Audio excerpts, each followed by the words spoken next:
साथियों नमस्कार। हिंदी एजुकेशन में आपका स्वागत है। मैं सुनील कुमार। आज हम देखेंगे हिंदी भाषा का उद्भव एवं विकास। आइए चलिए शुरू करते हैं। लिपि किसे कहते हैं, इसको देख लेते हैं अच्छे से जूम करके।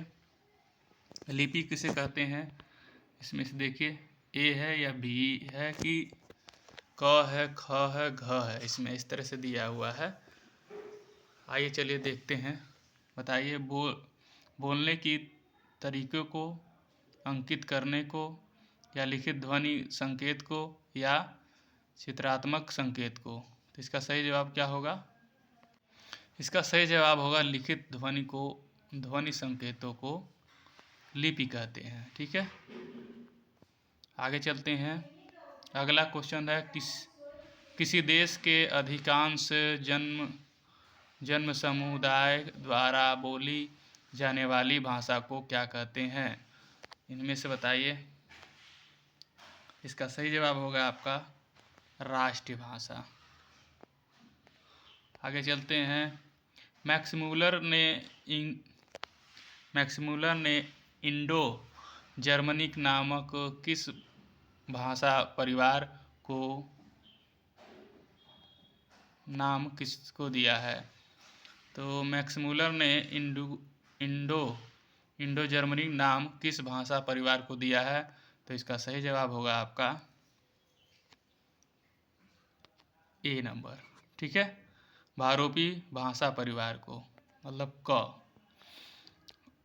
गुजराती भाषा विकास किस अपभ्रंश से हुआ है? गुजराती भाषा का विकास किस अपभ्रंश से हुआ है? पचासी या सौरसैनी या प्रचंड या मागधी। तो इसका सही जवाब होगा आपका, ठीक है, सौरसैनी। आगे चलते हैं। संविधान में प्रांतीय भाषाओं को किस सूची द्वारा स्वीकार किया गया? तो इसका सही जवाब होगा आपका क नंबर। ठीक है, 8वीं अनुसूची। अपभ्रंश को स्वरों की संख्या कितनी है? अपभ्रंश में स्वरों की संख्या कितनी है? अपभ्रंश में स्वरों की संख्या कितनी है? 8 है। ठीक है, आगे चलते हैं।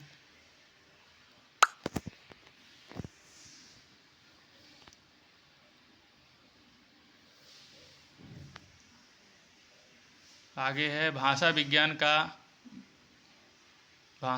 का विभाग नहीं है। इसका सही जवाब होगा 7 का ग नंबर। पदार्थ विज्ञान नहीं है और बाकी हैं।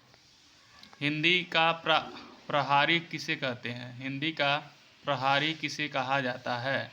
तो हिंदी का प्रहारी, इसका सही जवाब होगा ख नंबर, पी.डी. टंडन को।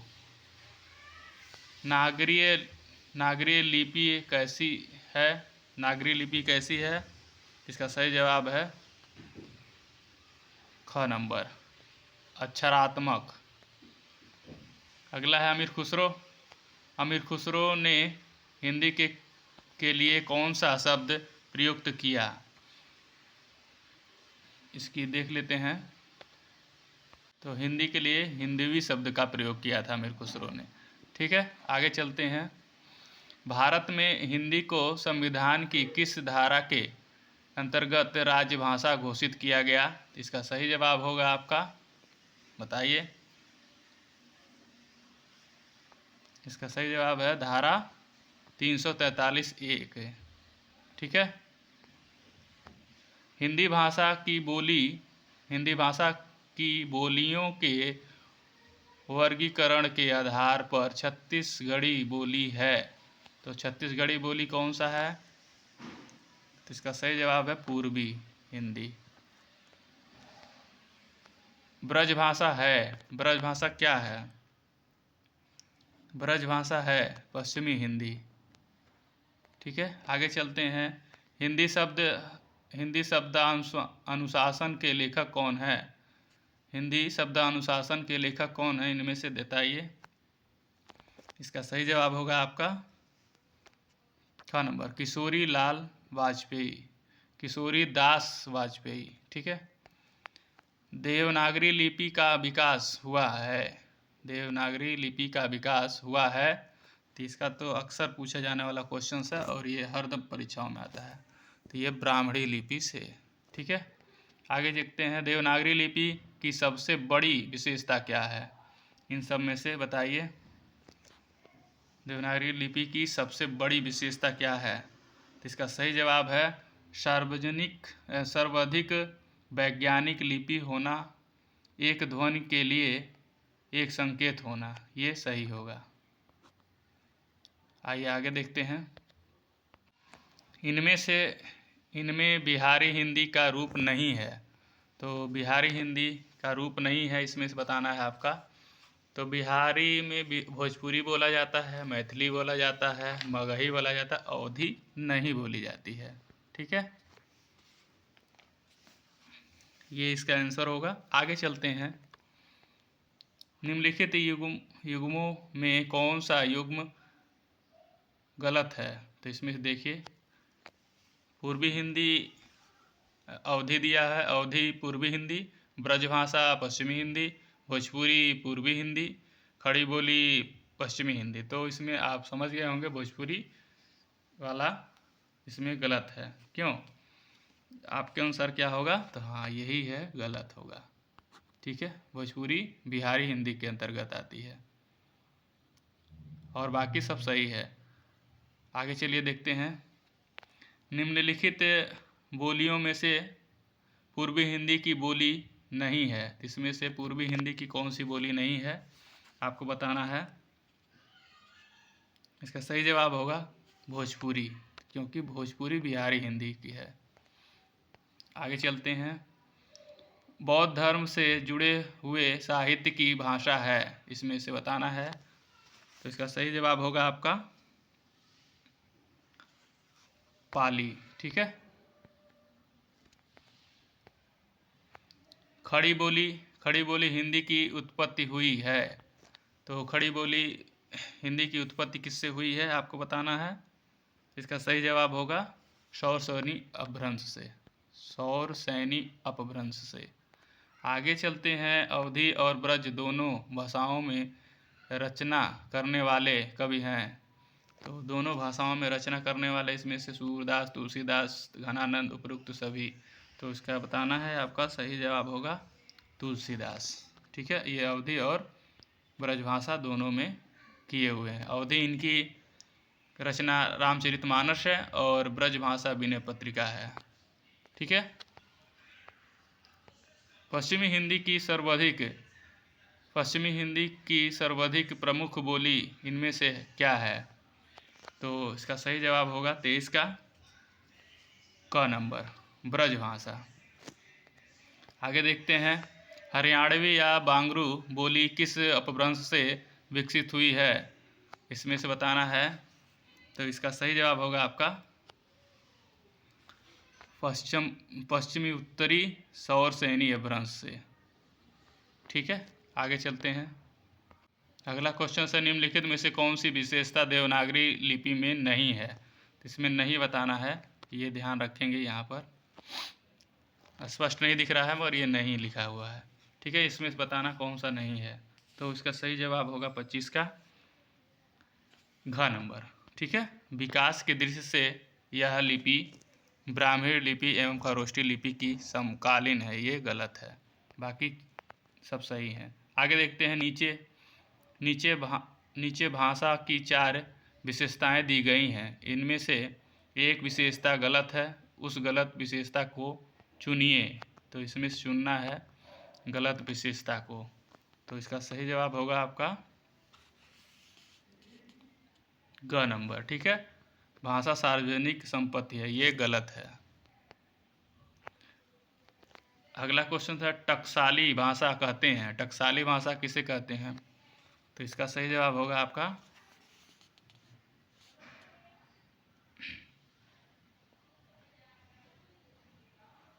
1 मिनट 26 नंबर का क्वेश्चन आंसर होगा।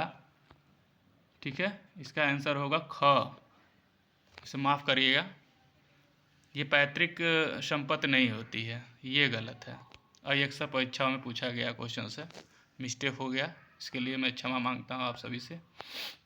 अगला क्वेश्चन है हमारी टकसाली भाषा कहते हैं। टकसाली भाषा इसमें से ग नंबर है, ठीक है।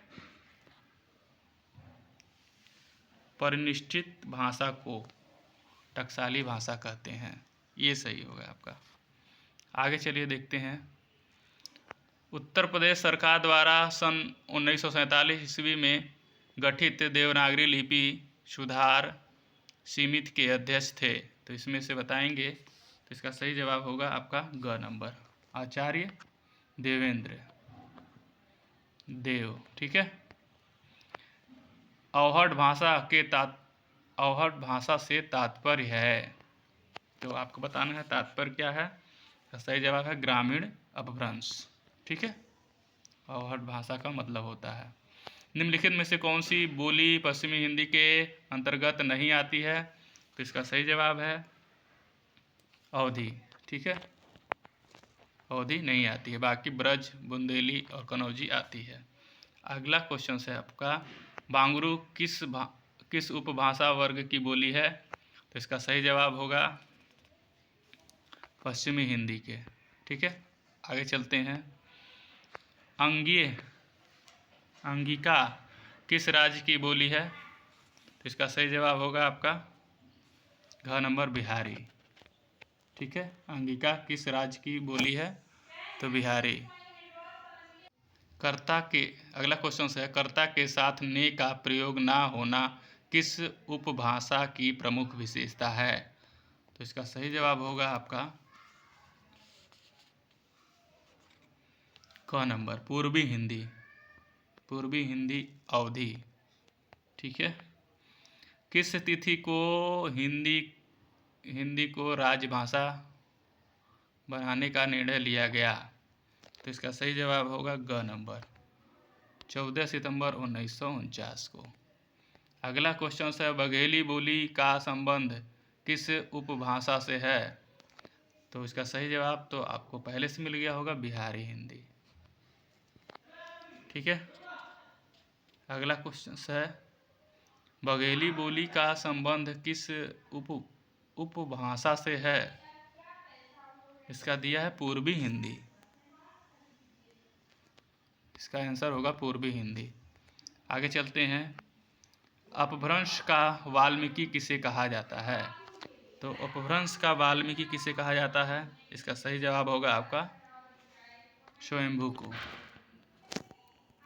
अगला क्वेश्चन है, हिंदी का प्रथम व्याकरण लिखने वाले विद्वान हैं, तो जोशुआ कैटल हैं इसके, ठीक है।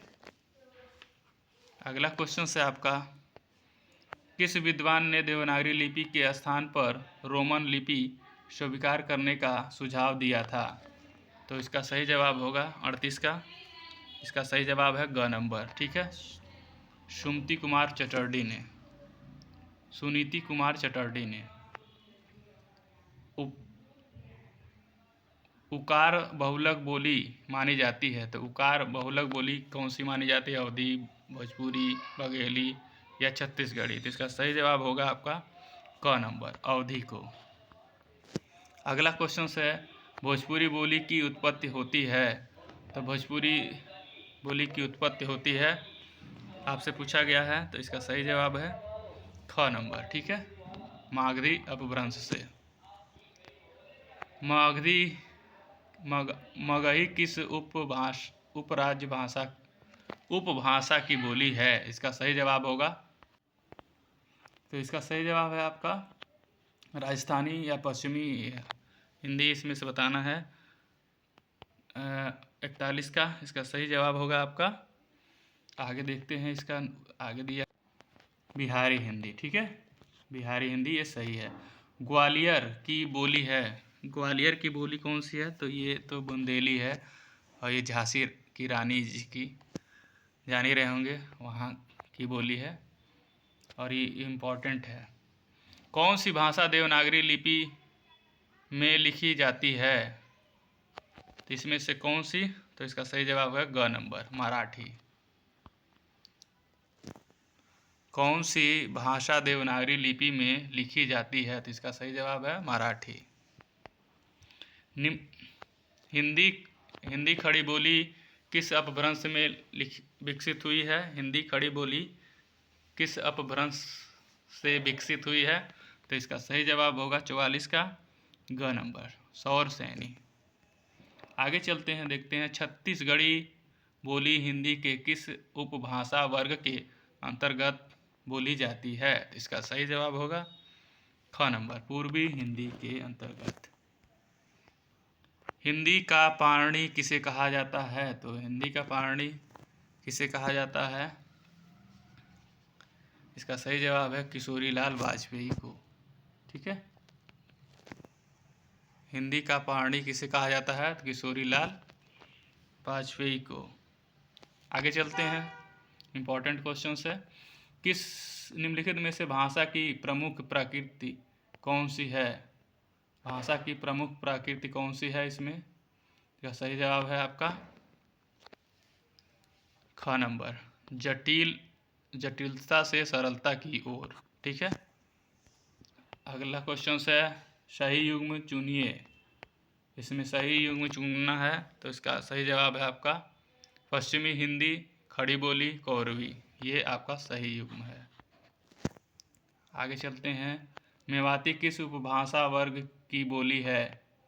मेवाती, तो मेवाती राजस्थानी की है। ठीक है, राजस्थानी बोली हिंदी की है।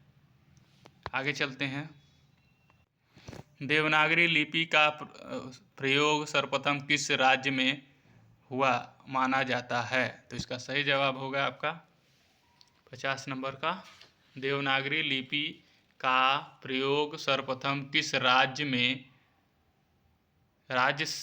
में हुआ माना जाता है? तो इसका सही जवाब है आपका घ नंबर, गुजराती में। ठीक है, आगे चलते हैं, उत्तर प्रदेश सरकार द्वारा गठित लिपि सुधार परिषद की 28-29 नवंबर 1953 को हुई बैठक की अध्यक्षता किसने की थी? इनमें से बताना है। तो इसका सही जवाब होगा आपका ख नंबर। ठीक है, तत्कालीन उपराष्ट्रपति डॉक्टर सर्वपल्ली राधाकृष्णन ने। ठीक है, आगे चलिए देखते हैं, मैथिली भाषा का कवि किस इनमें से कौन है? तो विद्यापति हैं, ये तो आप लोग जानते ही होंगे। आगरा मथुरा को किस बोली का केंद्र माना जाता है? तो यहाँ का ब्रज माना जाता है।